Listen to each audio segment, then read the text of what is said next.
All right, inshallah. Fadal Ustaz. بسم الله الرحمن الرحيم الحمد لله رب العالمين والصلاة والسلام على أشرف الأنبياء والمرسلين سيدنا محمد وعلى آله وصحبه أجمعين. Alhamdulillah, we return again to the book of Imam Abdullah ibn Alawi al-Haddad, the Risalatul Muawana, the book of assistance. We know that in the last weeks, Imam al-Haddad has given us um, excellent advice pertaining to the most excellent of matters, which is our very own life and our relationship with Allah subhanahu wa ta'ala. We began the Risalatul Mu'awana with the discussion on certainty, al-yaqeen, and then we had a session on niyyah, intention, and the last week we spoke about muraqabah, yes, or vigilance or self-observation. And already in these initial chapters, Imam al-Haddad is building a very powerful foundation for us. In other words, to begin with the internal aspect before progressing to the external aspect. And certainly, inshallah, today we will deal with this matter in a more clear manner when we read this particular section. Al-Fasl wa alayka, and it is your duty, ya akhi, my dear brother, bi islahi sariratika hatta tasir khairan min alaniyatik as-salihah. Yes, that you should strive to rectify your internal aspect until it becomes even better than the external aspect of yourself. And the external aspect is already in a state of suluh, meaning to say it is already pious or it is already righteous. Yes, so externally we already have to maintain piety or piousness. But internally, it has to be even better than that. وَذَلِكَ لِأَنَّ السَّرِيرَ مَوْضُعْ نَظَرِ الْحَقِّ. Why is that? Why is it that we have to be even more concerned about our internal aspect as opposed to the external aspect, in which the external aspect is already ought to be good, let us say, because it is in the internal part that it is the place of the vision of Allah subhanahu wa ta'ala. لأن السرير موضوع نظر الحق. Yes, Allah looks at the internal aspect. Indeed, as in one of the hadith, Allah subhanahu wa ta'ala said, إن الله لا ينظر إلى صوركم. He does not look at the external picture. Yes, ولكن ينظر إلى قلوبكم. Rather, He looks at the internal aspect, the unseen reality. يكون جانب السرير أرجح. Yes.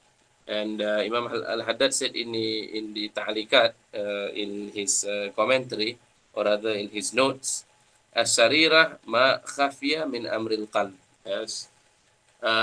We know that in the human body, or rather in the human psychology in Islam, the heart has an external and internal component. The external component is that which is shaped like like the pine cone. Yes, the sanubari. The Malay scholar says the one that looks like the jantung pisang. That's the heart of the banana. But the sarira, yes, refers to the unseen aspect of the heart. Yes, the unseen aspect of the heart and not the seen aspect of the heart. There is some analogic relationship between the seen heart and the unseen heart. In that we know that the heart, which is visible, is the organ through which blood is pumped throughout the body. So it is a center of sorts, and we experience certain emotions and feelings at that physical that we refer to the physical aspect. So even without the benefit of revelation, we know in certain cultures, yes, the heart is considered the seat of emotions. But with the benefit of revelation and with the benefit of the guidance of the prophets, we know that it is not merely the seat of emotion, rather it is the seat of knowledge. Yes, emotions they point to the reality of something, but emotions are dependent on your perception. Emotions are dependent on perception, but knowledge is not merely perception. Knowledge requires correspondence. So therefore we say that the heart is rather the seat of knowledge, not emotions. Of course, when you come up with a conclusion about someone or about something based on your perception, then the emotions follow through, isn't it? Supposing your anger at a person is dependent on what you think the person has done. Yes, whether or not the person have actually done it, and what you think the person have meant, whether or not the person actually meant it. Yes, but in the Islamic intellectual tradition, in the worldview of Islam, when we speak about the heart, this is not the dominant feature. When we speak about the heart, we speak about its potential as the spiritual organ of cognition, meaning to say it is the realm through which you receive ilham, yes, spiritual guidance. Sur'atil fahmi, quickness of apprehension, comes from the heart. Spiritual apprehension also comes from the heart. Qurbul ma'ani, yes, the proximity of meanings, yes, it approaches the heart, and the heart is also likened like a mirror, yes, like a mirror through which the realities of things, including their attributes and their relationship between one and the other, is perceived. We know that the heart is very closely related to its other function, which is contemplation and thinking, which physically is associated with the dimag, the brain, like that.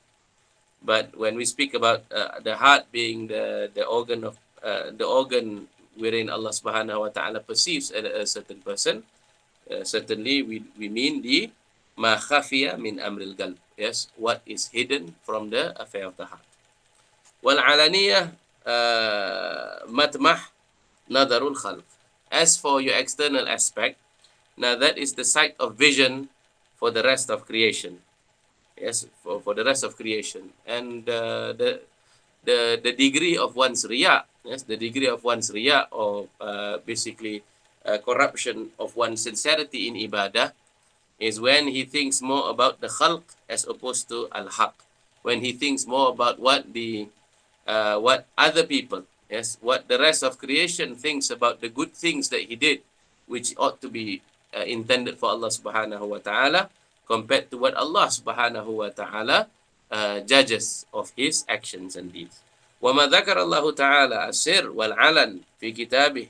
Allah Subhanahu wa Taala mentions, yes, whenever he mentions the hidden and the seen, he will always prioritize the unseen or the hidden. Illa wa bada'a bi dhikri sir. He always begins with saying as-sir wal alaniyah, not alaniyah wa sir. Yes.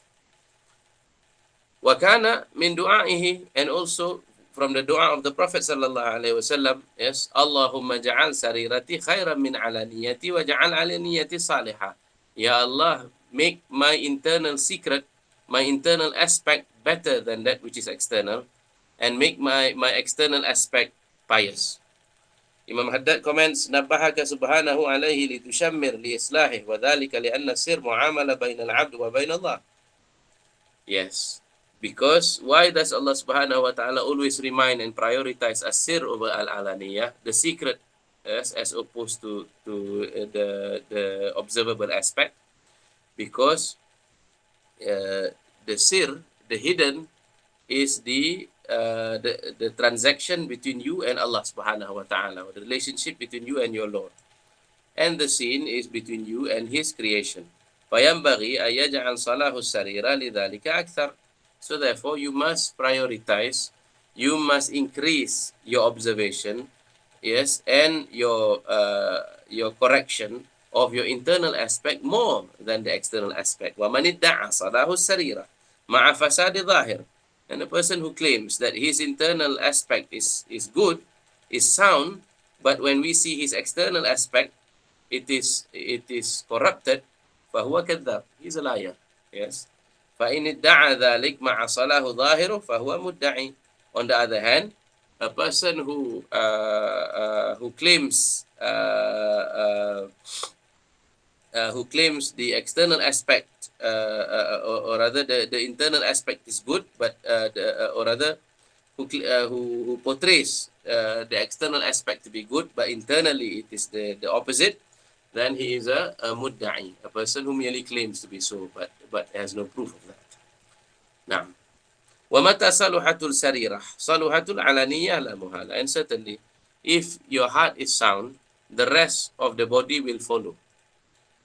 Because, yes, the rest of the body are but followers. They are but, let us say, citizens, of which the batin, the internal unseen reality, is the king. Naam. So therefore it follows. If the heart is sound, the rest of the body is sound. If it is corrupt, the rest of the body is corrupt. As the Prophet ﷺ said, "Inna fil jasadi mudghah." Indeed, there is a piece of flesh in the body. If it is sound, then the rest of the body is sound, and if it is corrupted, then the rest of the body will be corrupted. Indeed, it is the al-qalb. Yes, and Imam al-Ghazali, as we know, has written several books pertaining to the reality of the qalb, amongst which is one of the books of the Ihya Ulumuddin, yes, that speaks about the Ajaibul Qalb, yes, on the miracles of the heart, or on the majesty of the heart, on the miraculous things pertaining to the identity of the heart, and the affairs of the internal warfare between good and evil in the heart, and its consequences upon the external aspect of the self. وَعْلَمْ أَنَّ مَنِ ادَّعَى أَنَّ لَهُ سَرِيرَةٌ عَامِرَةٌ. So Imam al-Haddad now mentions in the text, yes, that whoever claims that his heart is alive, وَكَانَ قَدْ خَرَّبَ عَلَنِيَتُهُ. But when you look at his external aspect, or when he observes his external aspect, he leaves behind the ta'ah. He leaves behind that which is wajib, meaning to say he does not beautify, he does not occupy his time with worship of Allah subhanahu wa ta'ala.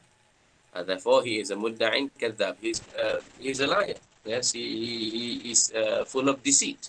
وَمَنِ اجْتَهَدَ فِي إِصْلَاحِ أَعْلَانِيَتِهِ. But there are, on the other hand, there is a person who might struggle in order to have a good form externally, to have a good shape externally, including, of course, his tongue and the rest of his members of and the rest of his ethical organs, including his movement and his silence, and his remaining stationary while sitting, while standing, and walking. But while the external aspect is made to be beautiful, taraka batinuhu mashhunan. Yes, he leaves the internal aspect, the unseen aspect, bi khaba'ith. Yes, he allows it to be adorned with the vices. Yes, waradha'ilil attiba'. Yes, and blameworthy character. فهو من أهل التسنع والرياء المعرضين عن المولى. So this is now also a pretender. Yes, a person who suffers ar-riya. Yes, a person who turns away from his Lord. Yes, which is why the Prophet sallallahu alaihi wasallam, as we know, mentions that ar-riya is a form of the al-shirkul khafi, or the masters of tasawwuf says that the ar-riya, yes, is al-shirk al-khafi, meaning to say it is a hidden form of shirk, because contrary to the apparent form of shirk, what we call the shirk al-jali, involving, let us say, praying to any other than Allah subhanahu wa ta'ala, like another deity, the shirkul khafi, it is hidden, it is not so apparent, because basically you wrest from Allah subhanahu wa ta'ala his right to be the sole object of worship.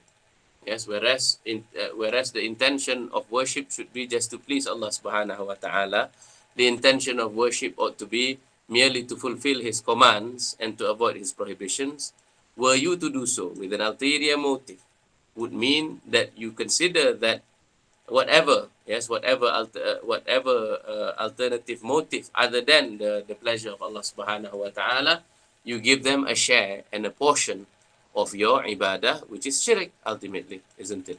To pray, yes, to pray in order to get a good standing in society, to give charity in order that other people can praise you, and so on and so forth. These are all means of denying Allah subhanahu wa ta'ala his sole right to be worshipped. Naam. فَإِيَّاكَ يَا أَخِي أَن تَسْتُرْ شَيْئًا لَوْ ظَهَرًا لِلنَّاسِ كُنْتَ تَسْتَحِي مِنْ ظُهُورِهِ هَيَا يَنْشَأْ مِنْ خَوْفِ الْإِسْتِكْبَاهِ. Allahu Akbar. So therefore be very careful, my dear brother, he said, that you should not hide something to the extent that were it to be made manifest in front of other people, you would feel ashamed. Yes, you would feel embarrassed. Yansha min khawfil istighbah. Yes, out of fear that someone may criticize you as a result of that which comes about.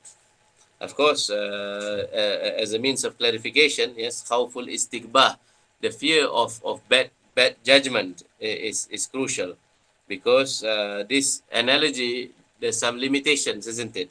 Because there are certain things that we may be embarrassed about if it were to be revealed to the public, but it doesn't come with the corrupt judgment, like relieving yourself, relieving yourself. Now that and other things which are, let us say, between you and your spouse, and other matters, which of course is something to is something private that you wouldn't want other people to know. But these things does not come with corrupt judgment. Yes, on the other hand, there are certain things that you were to that were you to hide it, were it to be revealed, would reveal your character, the evilness of your character. Like I believe in one of my early experiences in WISE, Dr. Zaidi used to share a very powerful example. He said, imagine a husband and a wife who's been married for some time, and that where the external is concerned, there is nothing lacking. Let us say between the spouses. Now, let us say, to give the example in the case of the wife, she is a good wife, and she portrays the character of let us say, caring, obedience to her husband, and love, and basically she takes care that he is very happy, let us say like that. Supposing, however, one day, as Allah subhanahu wa ta'ala would have in his takdir, because ultimately our knowing of each other is dependent on Allah subhanahu wa ta'ala's connecting knowledge to us. Supposing he were to unveil what contains in the heart of the wife in front of the husband, and then as it turns out that she said in her heart secretly, even though it may be a fleeting thought, but that is the very thought that the husband got to read. And this fleeting thought says, Tamam, I will only have to tolerate this for some moments. After this, I think he might die, and it would be nice for me to inherit his wealth. Yes, what does it do to whatever external thing that she has done before? It becomes meaningless, does it not? Yes. And similarly, the other way around also. Yes. And that is the thing that is between us and Allah subhanahu wa ta'ala. Sometimes we are too self-absorbed. Yes. In this time of ours, especially the narcissistic age, that we cannot rise in our consciousness above our very own selves. We are so self-absorbed right now in these days that not only do we portray that in our social media and in every other means of self advertising, we self-advertise against ourselves even in our own quiet contemplation, and that's blameworthy, isn't it? That supposing that even when you think about when you are on your own, yes, in the silence of thought and contemplation, you only think about your self-image, yes, but you do not think about Allah subhanahu wa ta'ala's awareness. You do not think about Allah subhanahu wa ta'ala's muraqabah, Allah subhanahu wa ta'ala being the raqib, that he is observing you. You do not converse with him. You do not seek his blessing. You do not seek his forgiveness. You do not seek his guidance. But rather, even in thinking about the consequences of everything that you do, from the time you wake until the time you sleep, all things considered, you're just about your very own self and your own ambition, and how to improve your standing before other people. Yes. So that is the uh, you know these days people bring about windows to their own souls, much more, I suppose, than in the past. In the past, we will not be able to know what is in the thinking of many other people, because everyone kept to their own affairs. But these days, as people have media accounts of themselves, yes, they take they take video recordings of themselves. They write pieces about themselves that reveal, their ultimate concern. And this is something of a greater challenge in our time, how to implement the reparation of our own soul to such an extent that our sarira, or our secret, our internal secret, remains with Allah subhanahu wa ta'ala. And when we say remain with Allah subhanahu wa ta'ala, remain in his good judgment. That is what we mean. Some of the arifin said, some of the knowers of Allah subhanahu wa ta'ala said, La yakunu sufi sufiya. A Sufi is not said to be a Sufi. Yes. حتى يكون بحيث لو طيف بجميع ما في باطنه على طبق في السوق ما استحيا من ظهور شيء منه. A person, a Sufi is said to be a person whose heart is pure. Yes, the Sufi is not by the clothes that he wears, the lingo that he adopts. The Sufi is not by the association he seems to associate himself with.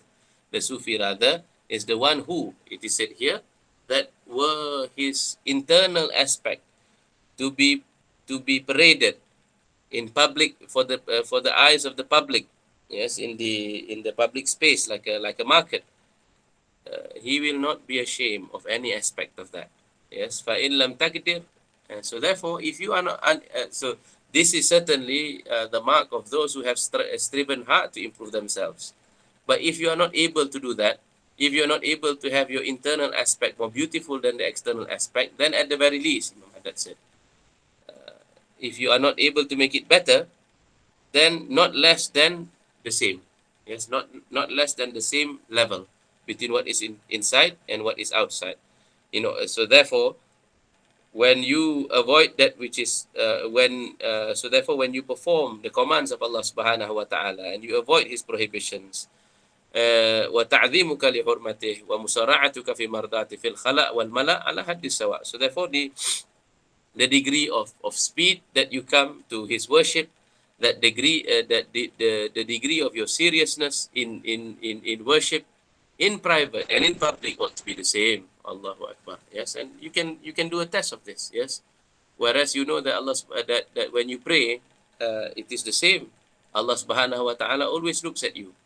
But how is it that you act? What sort of clothing do you bring to prayer when you do so in public and when you do so in private, knowing that Allah subhanahu wa ta'ala is ever seeing you?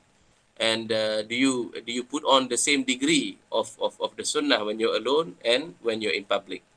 And we have basically in the instance of in our private confines, the means of being closer to our reality, isn't it? If you imagine, in the literary imagination, yes, in the literary imagination, we can say that in the private confines of our dwellings, we are our souls. Yes, in the private confines of our dwellings, we are our souls, and in the public, we put on the mask. Yes, we put on the mask of who we wish to portray. Yes, because in truth, if we investigate the reality of ourselves, as Professor Attas said on the nature of man, that we are neither soul nor body. We are a composite being of the two. Yes, we are both soul and body, in a manner that the soul and body has been intertwined. Prophet Attas gives the example that when you read a book, if it is so vivid in its description, and if it's a movable feast, let us say, it comes to the point that you may lose feeling in parts of your body. You may lose feeling in your toes, until gradually it is as if you're transported into the realm of descriptive imagination. So likewise, if we notice about ourselves, yes, and this is why the great Sufis of the past and perhaps until our time, they have places of khalwa. They have places in which it is they are left between themselves and Allah subhanahu wa ta'ala. In that state, the wajah, the reality, the real countenance of themselves comes about. Yes, but in public, yes, there is a certain duality or duplicity. For many people, there is a certain duplicity, and we do that. Sometimes there's so many levels of our duplicity, isn't it?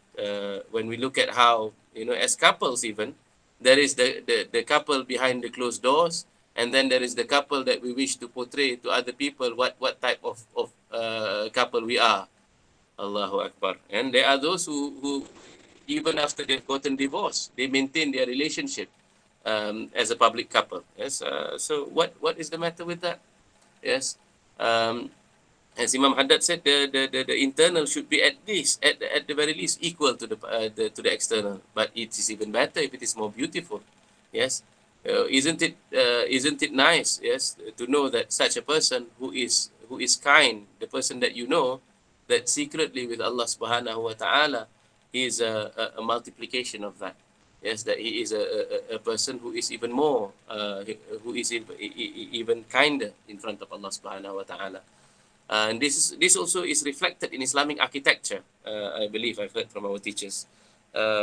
Like some of the houses in the old cities, you will notice that in the built environment, from outside of their houses, it looks about the same. Yes, even in the streets of Tarim, we will notice this, that some of the older houses, once you get, in the beginning, it's easy to get lost in the neighborhood because all the houses, they look uh, almost the same, let us say, from outside. Yes, they're built with mud bricks and of similar architecture like that. But what is to know? Who is to know what is inside the house? Yes, and the internal decoration, how beautiful it might be, and so on. So likewise, I believe when you look at the architecture of Estak, yes, this is something that I think our teachers have told us before also. That Prof. Attas, although when we see from outside, Estak is already a monument. From outside, Estak is already an architectural marvel. When you look at the fine work that is found within, it is even more amazing. Yes, you look at down to the shapes of the chairs and the carvings. Yes, these are all original designs. And to look at the halls and the sort of furniture and its arrangement and the paintings, all these things reveal the beauty of the inward aspect as opposed to the external manifestation. So we should strive. We should strive to have that degree. Yes, if not to the degree of internal superiority, then at the very least, yes, the similarity between what we show outside and who we are inside.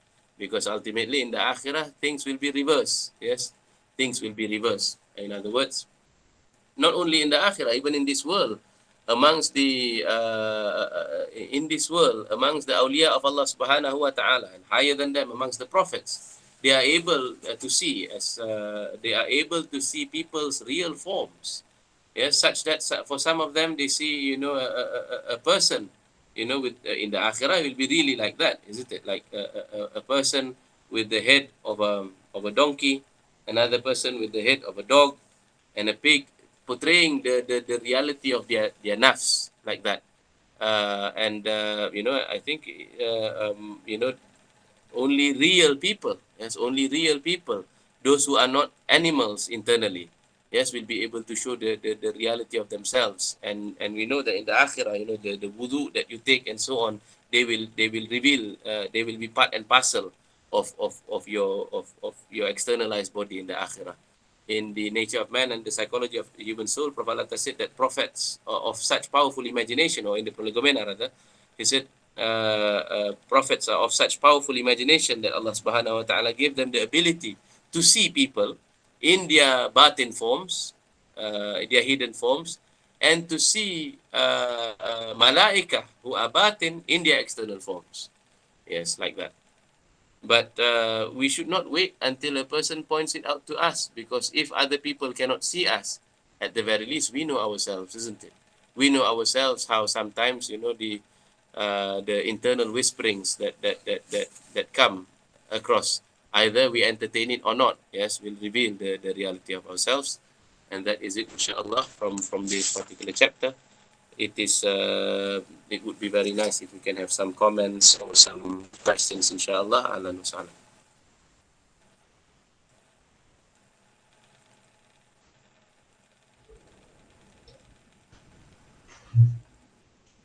Jazakumullah khair. Thank you very much, Ustaz, for the very good explanation on chapter 4. So I would like to ask everyone, if you have any question, you can either open your mic and videos perhaps, or you can type in the chat box, inshallah.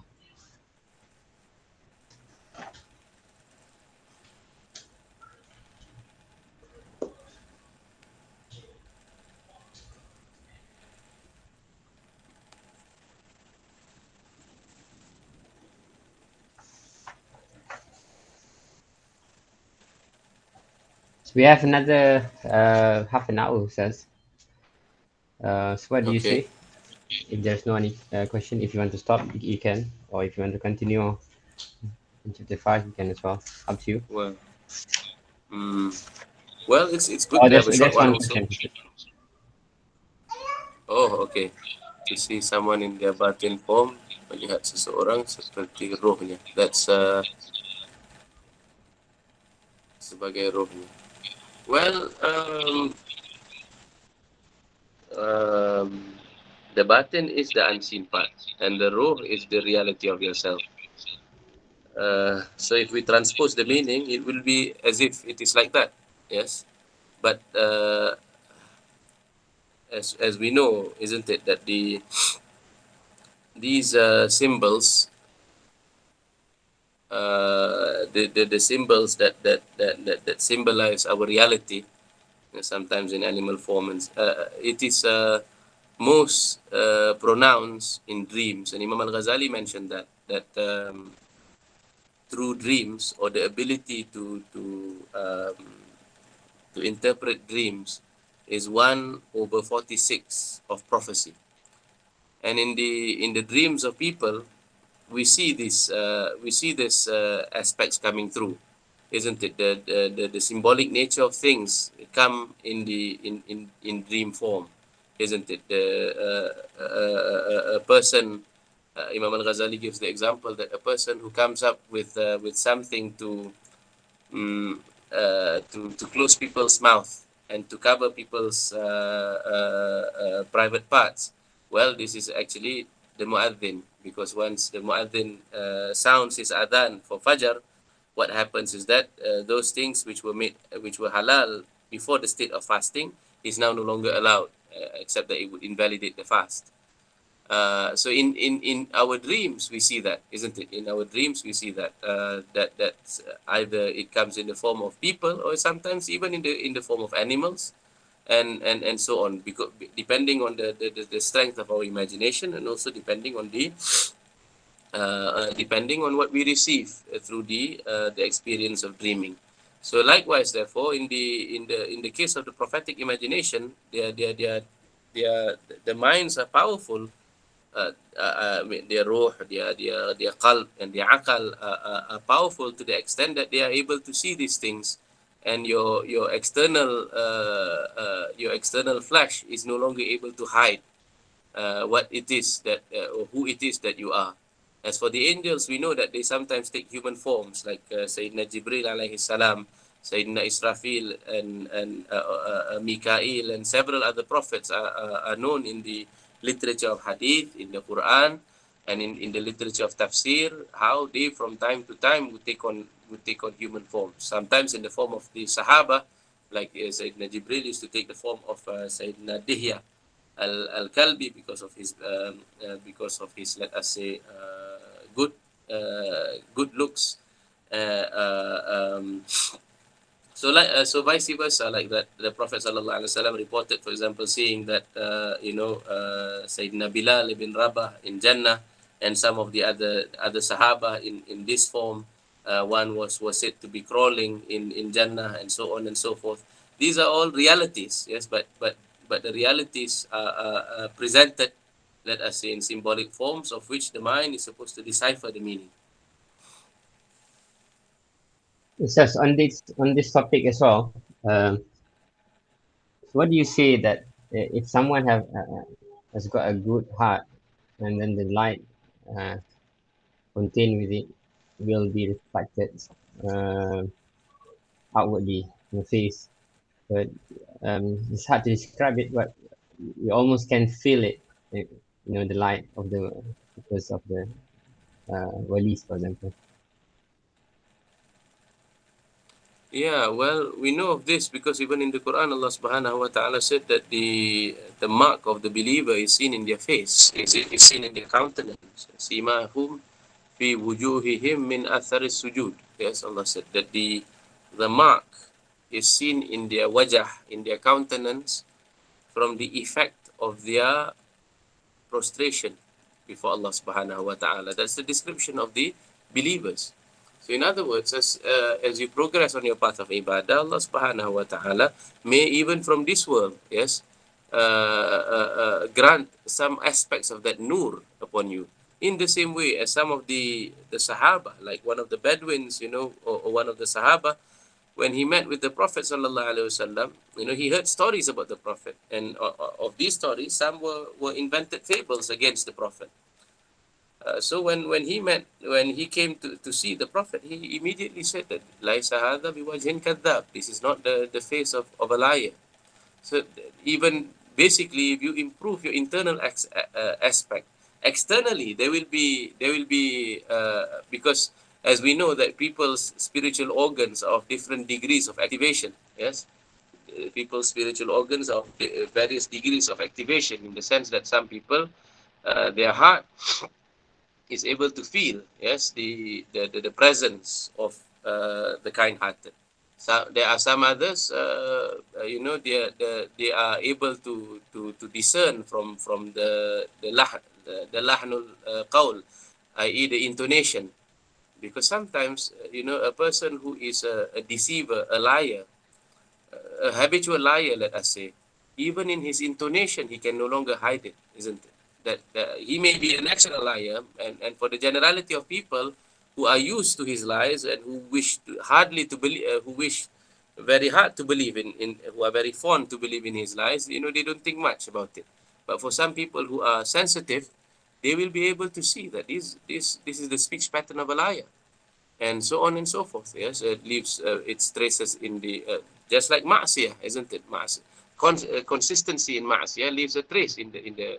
So it's not an exclusive thing, the external and the internal. Although Allah Subhanahu wa Taala, out of His generosity, may for example hide, or may choose not to reveal to everyone the internal secrets, but Wallahu a'lam, isn't it? We are always at the mercy of Allah subhanahu wa ta'ala. We ask that Allah subhanahu wa ta'ala strengthen our internal lights, and we ask that Allah subhanahu wa ta'ala make us of those who are mustaqim in ibadah. We ask that Allah subhanahu wa ta'ala always gather us amongst the salihin and strengthen our relationship with the salihin. And we ask that Allah subhanahu wa ta'ala Ameen.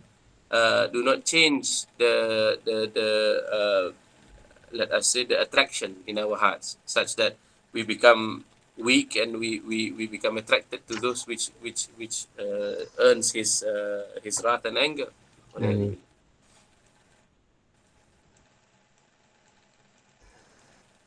Thank you so much. There are no others. It's okay to finish earlier. No problem. Inshallah.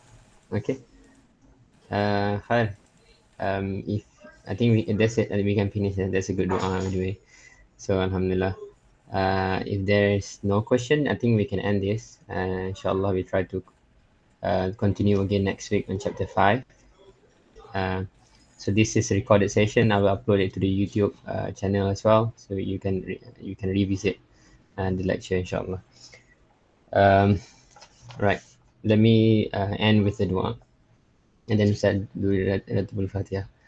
ونفعنا مما علمتنا ربي علمنا الذي ينفعنا ربي فقنا فقي أهلنا وقرابات لنا في ديننا مع أهل القدر أنثى وذكر ربي وفقنا وفقهم لما ترتضي قولا وفعلا كرما وارزقي كل هلالا دائما وأخلاء يا علماء نهضى بالخير ونكفى كل شر ربنا أصلح لنا كل شؤون وأخر برضا من كل عيون واقضي عنا ربنا كل ديون قبل أن تأتينا رسل منون اغفر أنت أكرم من ستر وصلاة الله تغشى المصطفى من إلى حق دعانا والوفاء بكتاب فيه للناس شفاء والآل كرام الشرفاء والأصحاب المصاب الغراء اللهم اهدنا بهداك واجعلنا ممن يسار في رضاك ولا تولنا وليا سواك ولا تجعلنا ممن خالف أمرك وعصاك حسبنا الله ونعم الوكيل ولا حول ولا قوة إلا بالله العلي العظيم وصلى الله على سيدنا محمد وعلى آله وصحبه وسلم الحمد لله رب العالمين.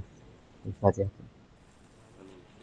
الفاتحة بالقبول وتمام كل سؤال ومأمول وصلاح شأن ظاهرا وباطنا في الدين والدنيا والآخرة، دافعة لكل شر، جالبة لكل خير لنا ولأحبابنا ولوالدينا ولمشايخنا ومعلمينا وذوي الحقوق علينا، وبأن الله ينور قلوبنا وقوالبنا مع التقى والهدى والعفاف والغنى والموت على دين الإسلام والإيمان بلا محنة ولا امتحان بحق سيد ولد عدنان ولكل نية صالحة، وإلى حضرة النبي. بسم الله الرحمن الرحيم الحمد لله رب العالمين الرحمن الرحيم مالك يوم الدين إياك نعبد وإياك نستعين إهدنا الصراط المستقيم صراط الذين أنعمت عليهم غير المغضوب عليهم ولا الضالين. We pray as well, we dua as well, so that Allah protect you, Ustaz, and increase your knowledge, inshallah, so that you can continue to teach us, inshallah, and your families, and all other teachers as well. Assalamualaikum warahmatullahi wabarakatuh. We'll see you again next week. Insyaallah. Waalaikumsalam. Waalaikumsalam warahmatullah. Jazakumullah khair. Ayakum, inshallah.